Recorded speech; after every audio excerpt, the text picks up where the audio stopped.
የራሳችን አክብረን የማያዝ ችግር ኢትዮጵያውያን አለ። ባህላዊ ያስባለው አሰጣጡ ባህላዊ ስለሆነ ነው እንጂ እውቀቱ ሳይንሳዊ እውቀት ነው። ነፍስ ያለችው ደም ውስጥ ነው። ስለሆነ ደም ሲበዛ አደጋ አለ። ይህንን ቆዳውን ወጥሮ የረጋውን ደም ከሰበሰበው በኋላ ስንበጣው ምንም አይነት የሚገኝ ነገር። አሁን ቻይናዎች ይህንን የሚጠቀሙት ጥቅሙን ስላወቁ ነው። እኛ ግን አብዛኛው ጊዜ ራሳችን አጥፍተን የሌላ ፍለጋ ነው የምንሄደው። ባላው ዘመናዊ ጎን ለጎን አድርጎ መሄድ ምንድን ነው? መጨረሻ ቋጥተን ከደቀመ ጸበል እጄን ይሞክሮ ይላል ሰው። እግዚአብሔር መሞከሪያ እናደርገዋል። ከዚህ ድኖ ሄድን በትክክል ማስረዳት አለባቸው።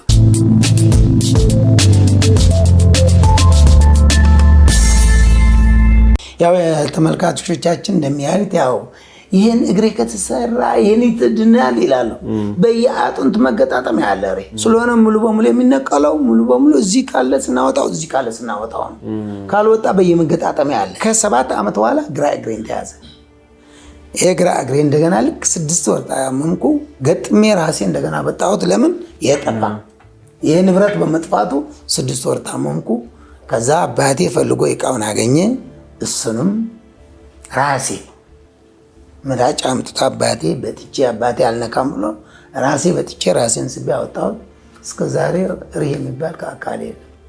ፈለኩ እበላለሁ፣ ፈለኩ እጠጣለሁ፣ ስፖርት እሰራለሁ። ሰላም ሆነ። መነሻው የለም። ስለዚህ ዋግምት የምትባለው እች ነች። እች ናት ዋግምት። ሱማ ነው ይሄ። ረጋው ደም ላይ ነው የሚደረገው። እሱ ጋር ህመም ያለው ቦታ ላይ እሱ ይያዛል። ከዛ በኋላ እች ቀዳዳ አይነችም። እች ቀዳዳ ማፈኛ አለች። ለዚህ የተዘጋጀች ማፈኛ ጥጥ የለም እንጂ አሁን በጥጥ አድርገን አፋችን ይዘውና ምላሳችን ነው የምንይዘው። እሱ ከያዝን በኋላ ልክ ስንስበው እንዳይተነፍስ በምላሳችን እጅ ጫን ስንል ዝቅት እናደርጋታለን። ከያዝን በኋላ ያለው ደግሞ ሁሉ ጎትቶ ያመጣውና ልክ ልምድ የሌለው ሰው ደሙን ፉት ብሎ ወደ አፍ ነው የሚወጣው። ልምድ ያስፈልጋል። አንዳንዶች እንዴት ሊሆን ይችላል? አሁን እድሜ ለፈረንጅ ደግሞ ይሄ በዘመናዊ መልክ የመጣው ነው እንግዲህ ዋግምት በዘመናዊ መልኩ ማለት ነው። አዎ ይሄም በተመሳሳይ ሁኔታ ነው ሰዎች ይደረጋል ልክ እንደሱ። ከዛ በኋላ በዚህ አድርገን ስተላላይዘር አለ ምን አለ ሁሉም አጠባያዝ ንጹህ ነው አይጠበቅ ነው የምንሰራው። ይሄ ሆስፒታል ደረጃ ነው የሚሉ እነዚህ የመጡ ባለሙያዎቹ ንጹህና በተጠበቀ በዚህ አድርገን እንደዚህ አድርገን እናስይዘዋለን። እጅ እንዴት እንደያዛየው አየው እንዴት አድርገው ነው ያዘ። ልክ እንደዚህ ይሆናል። አሁን ከላይ ያለ ደም ከዚህ መገጣጠሚያ ያለ ደም ሁሉ ሰው እዚህ ያመጣዋል። ቢያንስ 20 ደቂቃ እንጠብቀዋለን። ያ የረጋው ደም ያፍታታ እስከሚያመጣው ሙልጭ ብሎ ከመጣ በኋላ ከዛ ምላጭ ስናሳርፍበት ያለው ቆሻሻ ሁሉ ስናስይዘው ይሄን ከፍታችሁ ነው የሚበጣው? አዎ ይሄን አንስተን ይሄን ነሳል ከሰበሰበልን በኋላ አንዱ እንዲሰበስብ የምናደርገው የተለያየ ጠቀሜታ አለው። አንዱ ስር እንዳይገኝ፣ ጅማቶች እንዳይነኩ፣ ደም ስሮች እንዳይነኩ ይህንን ቆዳውን ወጥሮ የረጋውን ደም ከሰበሰበው በኋላ ስንበጣው ምንም አይነት የሚገኝ ነገር የለም። ራሱ ለቀቀ። ስለዚህ ደም ያረጋ ማለት ነው። አይ ያረጋ ቢረጋ ኖረማ አላሳስኩትም ወለሳም ነው እንጂ አሁን እዚህ ቦታ ላይ ቢዘው አይለቅም። ረጋ ደም ቢኖርም ባይኖርም ቢኖርም ባይኖርም አሁን እዚህ ግጥም አድርጌ ቢዘው አይለቅም። እንደው ራስን ለምንም ተታግለ ካላስለቀቁ አይለቅም። ስለሆነ የረጋ ደምም ያረጋ ደም ስጋ ነው። አይ አሁን ግን የስጋ አይደለም። እዚህ የሚያዝ ብል ይዛል አጥንትና ለዚህ ነው ሰዎች ካረጋ አንሰራም። ሌላ ነገር ይፈጥርብናል። ጥንቃቄ ያስፈልጋል። ያኮርፋል አንዳንዶቹ። እንዴት እኛ ልንሰራ መተን እንዴት ይሆናል እንዴ? ሞኝ ናቸው እንዴ? ገንዘብ መጥተው መልሳሉ የሚላል እንዴ? ለገንዘብ ነው እንዴ የከፈትነው? የሰው ህይወት ጤንነት ለመጠበቅ መንግስት እውቅና ሲሰጥ ከተለያዩ ፍቃዶች እውቅና ስናወጣው ዝም ብለን አይደለም። የሰው ህይወትን ጤንነትን ለመጠበቅ ነው። ስለሆነ ሰው ታም ያለው ስላለ አንነካው። ስለዚህ እውቅና ተሰጥቶታል አይደል? በመንግስት አለ። በጣም የሚገርመኝ መምህር ለምሳሌ ቻይና ስንሄድ አሁን ቻይና በትምህርት ቤት ደረጃ ራሱ የህክምና ትምህርት ላይ ባህላዊው ከዘመናዊው እኩል ነው የሚሰጠው። የሆነ ሆሊስቲክ የሆነ ነገር ነው የሚከተሉት። ስለዚህ ዘመናዊ ቦታ ላይ ዶክተሮቹ ሲሄዱ በዘመናዊ እንኳን ሊያክሙት ካልቻሉ የአገር በቀሉ የባህላዊ እውቀት ስላላቸው በእሱ ያክማሉና ይህንን እውቀት ከዘመናዊ የህክምና ሳይንስ ጋር ለማዛመድ ለማጣመር አንድ ላይ ለመስጠት የተዛባ አመለካከት ስላለ ይሄ ባህላዊ ነው አይሆንም የሚሉ አካላትም አይጠፉም እና ዘመናዊን ከዚህ ጋር ለማስታረቅ ምን አይነት ጥረት አድርገዋል? የህክምና ባለሙያዎችስ ምን አይነት ምላሽ አላቸው? በዚህ በጣም የሚገርም አሁን በጣም ዶክተሮች ይመጣሉ እኛ ጋር የሚሰጡኝ ጥብቅ የሆነ ማስተያየት አለ። ምንድን ነው እሱ? አደራ መምህር ሰው ሳያፈሩ ይሄ ቢያንስ ለቤተሰቦችን ለልጆችን አውርሱ አደራ ብሎ ማስጠንቀቂያ ይሰጡኛል። አሁን ቻይናዎች ይህንን የሚጠቀሙት ጥቅሙን ስላወቁ ነው። እኛ ግን አብዛኛው ጊዜ ራሳችን አጥፍተን የሌላ ፍለጋ ነው የምንሄደው። አንድ አሁን ያዘጋጀሁት መጽሐፍ አለ በዚህ ዲር ቢፈቅድ በቅርብ ጊዜ ይታተማል ብዬ አስባለሁ። የራስ ጥሎ የሰው አንጠልጥሎ የሚል ታሪክ መጽሐፍ ያዘጋጀሁት አለ። የራሳችን አሁን አንድ ከጀርባችን አለ የኢትዮጵያ ታሪክ የዋግምት እንዴት ነው የሚሰራው? አሁን እነሱ እያስተዋወቁልን ነው፣ እኛ ግን ጥለነዋል። እነሱ ግን ኢትዮጵያውያን እንዴት አድርገው ዋግምት እንዲመጣ በካርቶን ሰርቶልን አመጡልን። አሁን ቻይናዎች የባህላዊም ዘመናዊም ሁለቱ ይጠቀማሉ።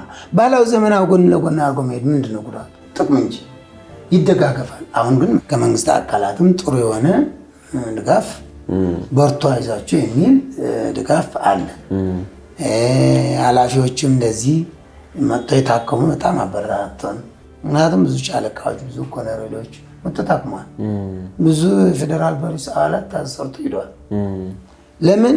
ስለዳኑ። አሁን ወደኛ ይመጡ ሂዱ እዛ ብሎ አሁን ሆስፒታሎች ወደኛ ነው የላኩ። ዶክተር ከለነ ይላከኝ ይሉኛል። እዚህ ሲመጡ ዶክተር ከለን ሂዱ ብሎ የላኩ አሁን ወደ ከኛ ጋራ ግንኙነት አለ። ምን ስለሆነ ስለዳኑ። አንዱ ከሲኤምሲ 2 ዶክተር ባልና ሚስት መጡና አንድ ጊዜ ዶክተሯ አበሻ አላሰራም ብላ ምትለዋለ። ሰውየው ብሎ እኔ ካላሳከምሽ ሙጨቀኛለሁ። ከዛ ሲያጫውተኝ ሰርቼለት እዚህ ጉልበቱና ቁርጭምጭምቱ ነው ሰው መቆሚያ አይችልም። እና ልጆቹ እና ሚስቱ ነው ይዘት የመጡ። ከዛ ደስ ያለው ይታከማል። ልጆች ደገፉ። ደስ ያለውን ህሊናው ያመንበት ታከም ለምን ትከለክያለሽ አለ። ከዛ መጣች ዛች ጋር ቁጭ ብሎ ሰራው። ለሷ ደግሞ አኩርፋ መሰለኝ በዛ ለብቻ ቁጭ ብላለች። አሁን ልክ ሰርቼለት ተነቅሎ 2-3 ጊዜ ከወጣለት ማለት ኦፍ ዞሮት ይባረክ። የት ነው የነበሩ አለ። የት ነው የነበሩ እስካሁን እኛ የኔ አክል ስናር ሲልኝ ያው እግዚአብሔር እስከሚፈቅድ ድረስ ነው። አሁን ተሽሎ ነው እፍ የምትለው አለች። ስትለው ኧረ ተይ ባገኝ ዶክተር ናት እኮ አለ እሳቸው። አሁን በአንድ ቤት ያለ መግባባት አለ፣ ያለ መስማማት የራሳችን አክብረን የማያዝ ችግር ኢትዮጵያውያን አለ። አይ ሞክረው እስኪ እንዴ ጸበል ላይ ሄደ ሰው አይድንም? ይድናል አይድንም? መጨረሻ ቋተን ከደከመ እስኪ ጸበል ሄጄ ሞክሮ ይላል ሰው። እግዚአብሔር መሞከሪያ ያናደርገዋል። እዚህ እንድናለን ብላችሁ ነው ሆስፒታል ሲሄድ እኮ ነው እድናለሁ ብዬ ነው የምሄደው። ከሞት የተረፍኩ እኮ ሆስፒታል ሄጄ እኔ ሊሞት 8 ሰዓት ቀርቶብኝ በእርግጠኝነት አስምረው 7 ዶክተሮች ሊሞት 8 ሰዓት ነው የቀረዋል። ያዳነ በምንድን ነው የምትል? በሀገራችን መድኃኒት ዶክተሮቹ እና በአበሻ ነው ያዳነ። ከዛ ይሄን ተጠቀሙ፣ ይሄን ነው ችግሩ። ከዛ በኋላ በጣም አድርጎ ይሄን አርፌ ይጠቀም ነበር። የኢትዮጵያ ታሪክ ይጠቀም ነበር። እኛ ኢትዮጵያውያን ግን አንጠቀሙ ማለት ዶክተሩ በዛ ዳነ። እኔም ደግሞ ለሌሎች ሰዎች እያዳንኩበት እገኛለሁ። አይ ትላልቅ እኮ የጀርመን የምርምር ተቋማቶች ውስጥ የትምህርት ተቋማቶች ውስጥ የእንግሊዝ የትምህርት ተቋማቶች ውስጥ የኛ የሕክምና መጽሐፍቶቻችን ይጠናሉ ተተርጉመው የገዞቹ እንደ ጸደብዳቤ የመሳሰሉ መጽሐፍት በደንብ በስነ ስርዓት ተተርጉመው ለዘመናዊ ሕክምና መሰረት እንደሆኑ እናውቃለን። መረጃዎችም አሉና በዚሁ የማስተላለፍ የምንፈልገው እኔም ማስተላለፍ ፈልገው መልእክት ዓለም የማይፈውሰው በሽታ እየተፈወሰ ነው በመረጃ እርሶም ያው ይሄንን እያደረጉት ነውና ዘመናዊ የሆነው ሕክምና ከዚህ ጋር አይጣላም፣ ሊደግፈው ይችላል። እኔ በመሰረቱ ባህላዊ ሕክምና በሚለው አልስማማም። መምህር ባህላዊ ያስባለው አሰጣጡ ባህላዊ ስለሆነ ነው እንጂ እውቀቱ ሳይንሳዊ እውቀት ነው። እውነት ነው። ይሄንን ከዚህ ምንም ይለየው ነገር የለም። ይሄ ቀንድ ስለሆነ ባህላዊ ተባለ፣ ይሄ በዚህ መልኩ ስለመጣ ዘመናዊ ተባለ እንጂ የሁለቱም እውቀት ሳይንሳዊ እውቀት ነው እንጂ እውቀቱ ባህላዊ አይደለም። አሰጣጡ ነው ባህላዊ አሰጣጡ። አሁን ይሄ ለኔ ምን ያክል ይሄን መሳሪያ እንደተጠቀመ ይሄ በአፌ ስቤ ነበር የሚሰራ። ይሄ ደግሞ አሁን በጉልበቴ ስቤ ነው። አሁን ዘመናዊን ይሄን መተካቱ ለኔ አሁን ለታካሚ ሳይሆን የጠቀመው ለኔ አያ ለታካሚው ንጽህናውን ምኑን ያያል። እዚህ ቢሆን ግን አያይ ጥቅሙ። ለእኔ ግን እረፍት ሰጥቶኛል። አሰጣጡ ነው ባህላዊ እንጂ እውቀቱ ዘመናዊና ሳይንሳዊ ፕራክቲካል የሆነ እውቀት ነው። እንግዲህ ፕሮግራማችንን ከማጠናቀቃችን በፊት መምህር እንግዲህ ሰዎች እርስዎ ጋር መጥተው እንዲታከሙ መልእክት እንዲያስተላልፉ እድል ስጦት፣ በዛውም ደግሞ የስልክ አድራሻዎትንም እንዲሁ ለተመልካቾቻችን ቢነግሯቸው ደስ ይለኛል። በጣም ቅድም አቅጣጫ ጠቁመዋል። አሁን ደግሞ ሊገኙበት የሚችሉበትን ስልክ ቢጠቁሟቸው መልካም ነው። በጣም ነው የሚያመሰግነው። እኛ በትክክል አሁን ደንበኞቻችን በትክክል ለእኔ አሁን ብዙ በዚህ ሕክምና ላይ የዳኑ ሰዎች ናቸው አሁን በትክክል የሚልኩ ያሉ። ለውጥ አግኝተናል፣ ጥሩ ነው አሰጣጡ በሚለው በዚህ እናንተ ደግሞ በዚህ በቲክቶክ በምኑ ብዙ ሰዎች እየመጡ ነው።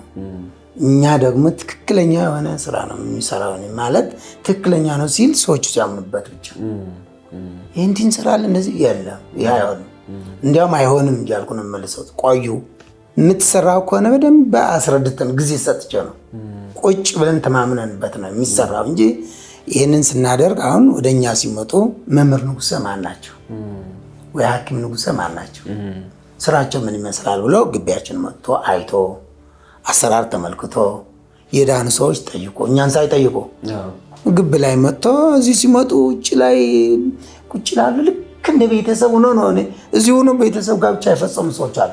ጋብቻ የፈጸሙ በጣም ደስ ብላቸው እዚህ በመከራ በስቃይ ላይ ተገናኝተን ይሄን አድርገናል እንደ መምህር ንጉሰ ብሎ በጣም ደስ ብላቸው ማለት አሁን በትክክል ከዚህ ድኖ ሄድን በትክክል ማስረዳት አለባቸው። እኔ እንዲያውም ስለኔ ራሴ የምናገር ደስ አይልም መልካም አይደለም። የተሰሩ ሰዎች በትክክል ይሄን ነው ጉለት ካለን ያው የአስተያየት መዝገብ አስቀምጠናል። ይሄ በሐኪሞች የተነገረን ይሄን አርጉ። እውቀት ያላቸው ሰዎች እዚህ መጥተው ታክመዋል።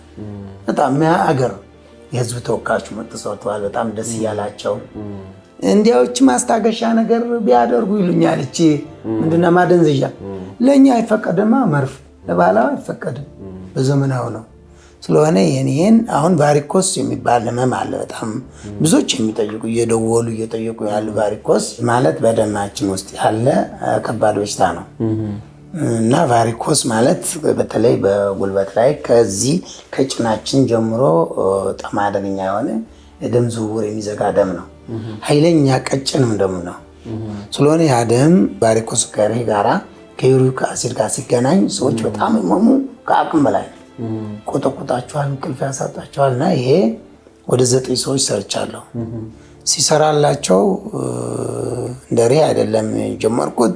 ሲጀምረው በጣም ኃይለኛ ነው ደሙ እና ያዘራቸዋል፣ ወደ ላይ ይላቸዋል። በጣም ኃይለኛ ሆነ አየሁት። 9 ሰዎች ሙሉ በሙሉ ወጥቶላቸዋል።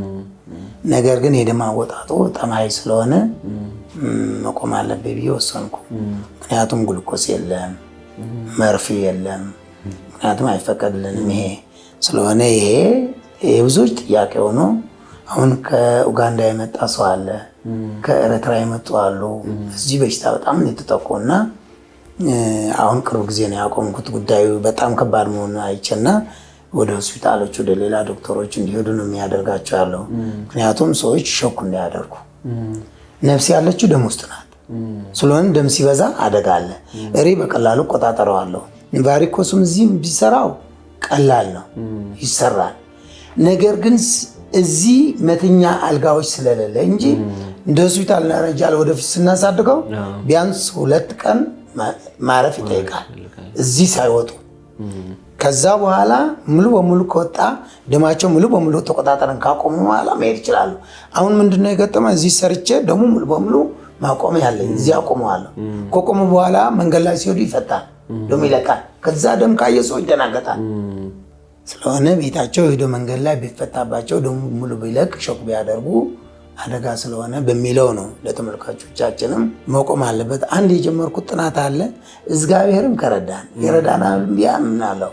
ደግሞ መንግስት ድጋፍ ቢያደርግልን በዚህ በተለይ የቦታ ጉዳይ አሁን ብዙ ጥያቄ እዚህ ክፍያ እናስከፍል ሰነድ ቢያሳያቸው ከሆስፒታል የተጻፈላቸው በነፃ ያሰራዋቸው ሰዎች አሉ። ከየትም ቦታ የመጡ ሙስሊም ሃይማኖት ተከታዮች የሆኑ ምንሳ ሰርችላቸው ድኑ ይሄዳሉ። ክብርት አዳነች አቤቤ ደብዳቤ ተጽፎላቸው ስኳር አለው፣ ደም ግፊት አለው፣ ይሄ በመንግስት ድጋፍ እንዲያደርግልህ ብሎ ጥቁር አንበሳ ጻፈለት። ሰውዬ ከአቅም በላይ ሆኖ ሪሁ መጣ፣ መቆም አይችልም። ሰራውለት ሙሉ በሙሉ አሁን ነፃ ሆነ፣ ስራው ጀምሯል። ድኗል። አሁን ወረቀቱ አለ እኔ ጋር።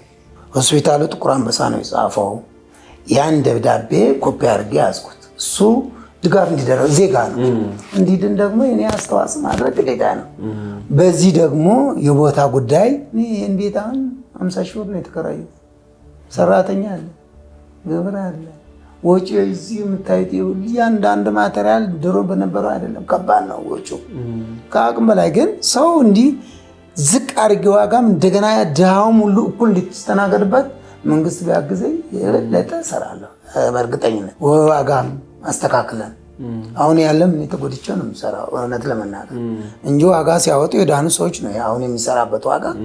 እኔም እስከ አስተያየት ይደረግ ብዬ አውርጄ ይሰራው። ምክንያቱም የግለሰብ ቤት ነው የተከራየው እና እዚህም እኔም ቤተሰቦች እዚህ ከኔ ጋር ይኖሩ፣ እነሱም ሌላ እኔም እዚህ ሲደክሙ እላለሁ። በሰዓት ምሳ አላገኝም። ደም እየሰራው ምሳ መብላት አልችልም። ለምን? ደም ከባድ ነው። ሳልጨርስ ምሳ መብላት አልችልም እና የኔን ችግሮችም አሉ። ይህም ያው ኢትዮጵያ ሕዝብ ያውቀዋል። አሁን ከጎንደር ከባህር ዳር ከጎጃም ወጥቶ እዚህ የተሰራላቸው እንደነ ዳዊት አይነት አሉ። አሁን ጭንቅላቱ ተሰርቶ በጣም ከባህር ዳር የመጣ ሲያጫውተኝ በጣም ጭንቅላቱ በጣም ለ8 ዓመታት ተሰቃይቼ ብሎ ድኖ ሄዷል። አሁን እዛ ሰው እየላከ ነው የመሰከረ። ምክንያቱም በሽታው ከባድ ስለሆነ እና በየቦታው ከአርባ ምንጭ የመጡ ዶክተሮች አሉ።